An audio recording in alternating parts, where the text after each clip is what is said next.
One of my most recent purchases on Amazon was the RVZHI Grill Light. It's literally a rock bottom $15 item that will make a difference when you're cooking in your backyard.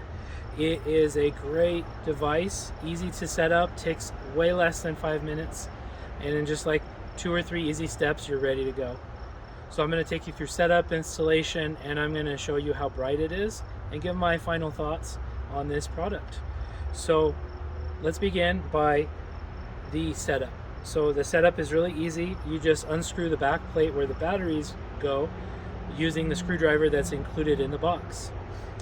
Once you've used that screwdriver and installed the batteries and replaced the cover, then you're just going to take this clamp, this circular clamp that they've included, and you're going to adjust it on some kind of round object on the grill, usually the lid handle. And once you have that in place, you can point it, it adjusts up and down and side to side really nicely, and you're ready to go.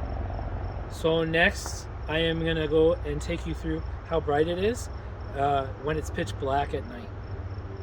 I wanted to show you how much of a difference this grill light makes.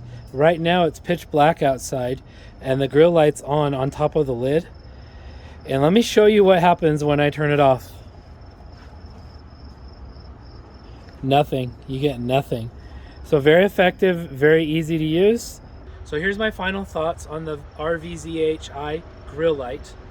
The only con I could find is that it's kind of got to be swung out of the way when you lower the grill, otherwise it's going to smack the grill. It's a really easy thing to overcome, not a big issue. Everything else about it is pretty good. The light's bright, it's really easy to use, really easy to set up, really easy to install, and really inexpensive.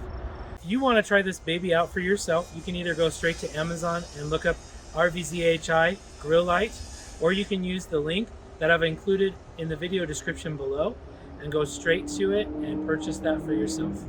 So we'll catch you on the next video. Thank you for watching again, and you enjoy.